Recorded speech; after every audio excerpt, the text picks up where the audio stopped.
Olá, amigos. Estamos aqui para mais um vídeo e o vídeo de hoje eu decidi fazer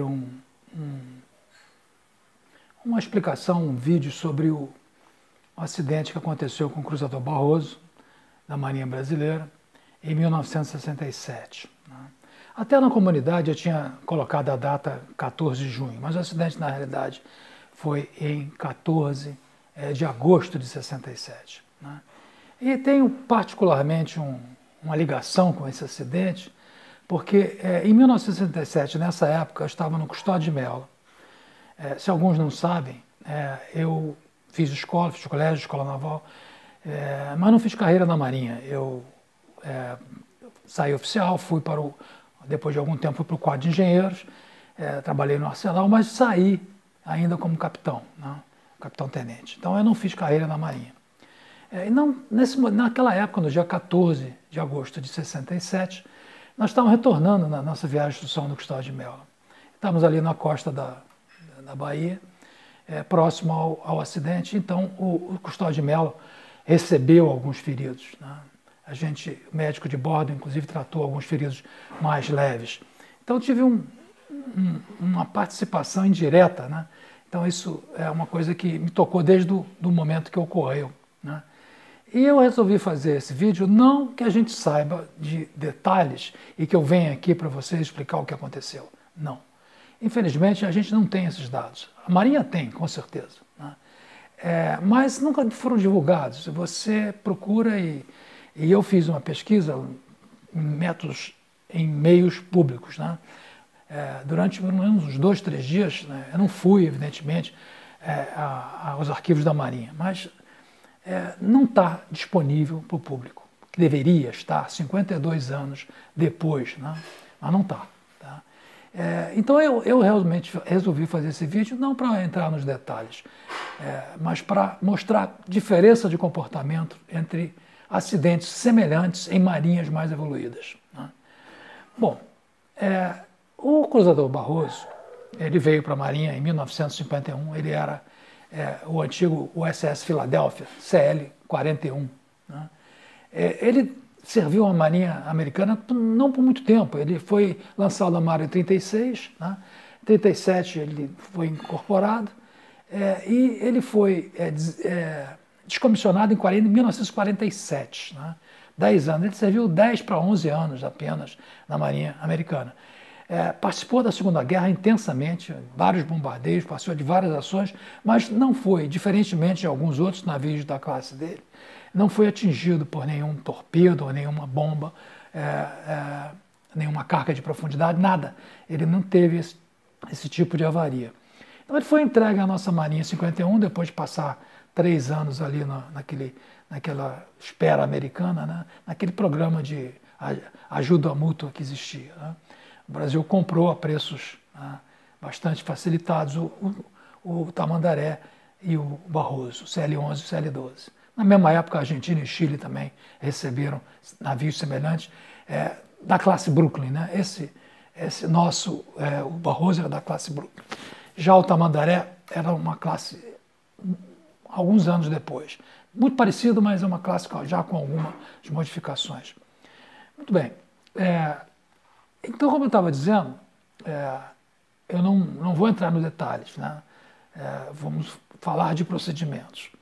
O Barroso era um navio de quase 10 mil toneladas, tinha sistema de máquinas de propulsão a vapor, tinha 8 caldeiras e 4 turbinas, né? Acoplamentos de turbinas de baixa pressão, alta pressão, baixa pressão e marcha ré. Eram 4 conjuntos, né? As praças de caldeira e praças de turbinas eram separadas, né? Muito bem. O que ocorreu com muita certeza, quase que afirmando com toda certeza, foi um vazamento de ar de vapor superaquecido, né? E pelo horário que ocorreu e com a presença que a gente sabe do chefe de máquinas, de seu assistente imediato, um tenente encarregado da divisão, às 2 da manhã no local, provavelmente porque estavam atendendo a ocorrência. Algum vazamento, alguma coisa tinha acontecido que os levou, né, a praça de máquinas para tentar resolver. E no momento em que eles estavam lá trabalhando, de alguma forma, alguma coisa não foi bem, explodiu alguma coisa, algum componente, inundou a praça de máquinas de Caldeiras com vapor superaquecido. A gente já contei aqui, né, vapor superaquecido é aquele terror que os oficiais mais antigos colocam nos novos quando chegam a bordo. É o vapor superaquecido, que é inodoro, invisível, e mata numa simples aspirada. Na verdade, o vapor superaquecido é seco, ele em contato com o ar, com a umidade do ar, ele forma o vapor, ele forma a condensação e você, de certa forma, você vê, né? Mas ele realmente é traiçoeiro. Então, há esse terror nos mais novos, o vapor superaquecido. Então, o que ocorreu lá provavelmente foi isso, né? Para estarem as duas personalidades mais importantes da máquina naquela hora lá, é porque tinha ocorrido alguma coisa. Muito bem. Então, eu quero fazer um contraponto com um acidente que eu posso relatar ele completamente para vocês. Busquei na internet acidentes, sistema de vapor, Marinha Americana, e apareceram vários, né? Escolhi um que tinha relatórios disponíveis na internet de toda a investigação, e lá você consegue ver tudo o que aconteceu em detalhes, né? Nesse caso específico, foi o navio de transporte de tropas, o Iwo Jima, o SS Iwo Jima. Ele estava com alguns problemas em algumas válvulas. As duas válvulas que fazem a proteção, dupla proteção na saída do vapor principal, eles estavam achando que as válvulas estavam em mau funcionamento, com possibilidade de vazamento. Então, houve uma parada em Bahrein, se não me falha a memória, para no estaleiro local lá fazer alguns reparos. Foi uma lista de pendências que foi para o estaleiro para ser feito o reparo. Muito bem. Chegou a bordo um mestre do estaleiro local, e depois de examinar e começar a fazer os trabalhos em determinadas válvulas, a segunda válvula, né, da proteção dupla na saída de vapor, ele disse que precisava para remontar de algumas porcas, porque as porcas originais estavam danificadas, né? Bom, o pessoal do navio, alguém do navio, não sei se o encarregado direto ou da praça de máquinas, levou ele a um depósito, e lá ele escolheu, no meio de algumas outras porcas que tinham lá disponíveis, a porca que ele julgou que era adequada, era de aço, segundo ele, era preta, né, característica dos equipamentos das porcas e parafusos e estojos de aço. E ele levou o que ele precisava e remontou, e o navio foi dado como pronto depois de terminados os outros reparos. Bem, o navio programou sua saída, voltar ao mar. Eles estavam naquela época a questão da Guerra do Golfo, né? Então ele saiu às tipo 6 horas da manhã, foi para o mar. 1h30 depois, às 7h36 por aí, houve exatamente a tampa das válvulas, a cabeça das válvulas, ela explodiu, ela saiu, ela foi atirada longe, né? E entrou o vapor todo, né, no compartimento. O vapor superaquecido inundou o compartimento. Alguns marinheiros, alguns da tripulação tiveram ações heróicas que evitaram o pior, né, fechando válvulas para isolar mais o que mais pereceram. Os que estavam mais próximos, né, das portas de saída conseguiram sair, mas 10 tripulantes perderam a vida, né? Muito bem. Esse relatório detalha todo o acontecimento, descobre o fato de válvulas, de porcas para válvulas não especificadas, inadequadas, terem sido usadas, o fato de o próprio navio ter levado, né, esse operário do estaleiro a um depósito para entregar aquelas válvulas, rompendo com vários procedimentos de controle de qualidade, né? E as válvulas inadequadas causaram, as porcas inadequadas causaram o rompimento, né, a explosão da tampa da válvula com a liberação do vapor superaquecido, né? Então, você nesse documento, você é capaz de identificar, né, completamente toda a sequência do evento, tudo que aconteceu, os responsáveis, quem foi que pisou na bola, quem não pisou, quem teve ações corretivas e analisa todo o pessoal, inclusive aí começam a puxar histórico de cada um para ver, né? E alguns se deram mal nessa história, né? Algumas coisas estão encobertas porque sempre tem alguma coisa que ainda precisa fazer, ficar em sigilo. Veja bem, esse documento é de 1997, o acidente foi em 1990, 7 anos depois já estava unclassified e disponível, e aí vai parar na internet, onde a gente consegue encontrar, né? Então, eles têm cuidados, às vezes, de inibir o nome das pessoas, né?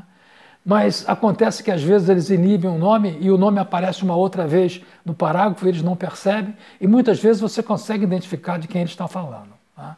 Porque apaga a primeira vez que aparece e não percebe que o nome aparece uma segunda vez no mesmo parágrafo. Então, é isso. Todo o desenrolar e tudo que as medidas que foram tomadas para que isso não acontecesse mais estão relatadas no documento e têm acesso de qualquer um, né? No nosso caso, está em alguns caninhos da Marinha, mas não houve divulgação, não divulgaram, não foi para a internet, onde a gente pudesse ver, né? Eu até acredito que dentro da Marinha aquilo seja divulgado para as pessoas que fazem os cursos, é lógico que deve ser. Mas eu acho que essa divulgação devia ser mais ampla, né? Ela devia ser mais bem divulgada, devia ser um acidente como esse, devia ser do conhecimento geral, né? Porque qualquer pessoa que quisesse tomar conhecimento, fosse lá e tomasse conhecimento, inibidas aquelas partes que possam ser consideradas sigilosas, como de equipamentos, de nomes de pessoas, etc. Mas, né, o cerne do problema, a parte técnica, que a ensinar outros a não cometerem os mesmos erros, deve estar lá, né? Mas, infelizmente, essa cultura nós não temos, né? Essa cultura nós não temos, né? Não sei se perceberam, eu esqueci de mencionar, mas ao longo do vídeo, quando foram aparecendo esse tipo de equipamento, para as pessoas que não estão menos familiarizadas, eu botei aí uma imagem do ciclo de vapor, botei a imagem aí de como é mais ou menos uma caldeira de navio, só para as pessoas que terem uma ideia do que nós estamos falando, né? Mas, se quiserem conhecer em detalhes o caso que eu estou contando aqui, desse Iwo Jima, vocês tá aí, vou deixar na descrição. Vamos lá, é longo, né? É só mesmo para quem quer se instruir sobre um acidente como esse, mas pode dar uma passada rápida e verificar o tipo, né? O tipo de coisa que se faz depois de um acidente, né? E como isso é divulgado para todos, né? Esse tipo de evolução a gente ainda precisa atingir, né? Porque hoje, passados 52 anos, a gente só consegue encontrar notícia de jornal. E notícia de jornal com o erro da própria nota da Marinha, porque a nota da Marinha, na época, fala em explosão na turbina. E não foi uma explosão na turbina, o problema foi na caldeira, né? Então, veja como são as coisas lidadas num país com a Marinha evoluída e que tem ciência, né, das suas deficiências e procura sempre corrigi-las, divulgando as falhas, né, e punindo os responsáveis, né? E uma Marinha que ainda não aprendeu que esse tipo de coisa tem que ser divulgado, né? Então eu quis fazer esse vídeo para dar esse contraponto, né, dos dois procedimentos, né? E dá para ver claramente, né, que uma organização se preocupa em que os erros possam ser mostrados, para que eles não se repitam, e a outra parece deixar aquele negócio escondido para só alguns iniciados poderem ver. É isso, eu queria mostrar exatamente essa diferença. Espero que tenha conseguido, né? E, por favor, aqueles que estão entrando pelo canal pela primeira vez, se gostarem, assinem aí e marquem para receber as notificações. Até uma próxima. Muito obrigado.